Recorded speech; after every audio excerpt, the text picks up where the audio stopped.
माझं नाव मनोज प्रकाश पाटील.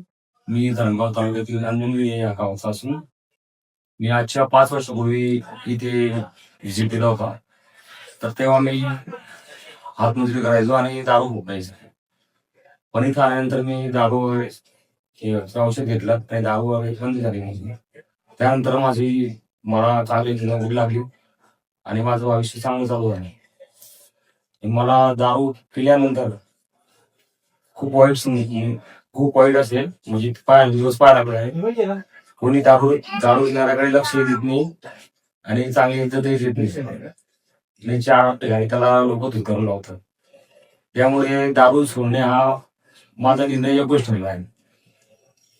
दारू सोडल्यापासून फारच माझे म्हणजे सगळ्या गोष्टींमध्ये माझं नावलौकिक झाला आणि आता व्यवस्थितरित्या मी गव्हर्नमेंटला जॉबला असून व्यवस्थित नोकरी वगैरे करतोय आणि माझा कुटुंब वगैरे सांभाळतो.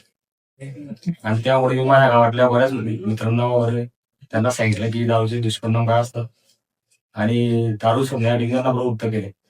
त्यासाठी माझ्या मामाला मी इथे आणले आणि सकाळपासून बऱ्याच लोकांना मी माझ्या पद्धतीने समजण्याचा प्रयत्न केलेला आहे. तसं सर्वांनी माझा व्हिडिओ पाहिल्यानंतर सर्वांनी थोडं लक्ष देऊन आणि काळजीपूर्वक सरांकडे व्यवस्थित मार्गदर्शन घ्यावे आणि नाकात औषध टाकून वगैरे आपली जीवन योग्यरित्या चांगल्या पद्धतीने जगण्याचा रस्ता निवडावा हेच माझे सांगणे आहे.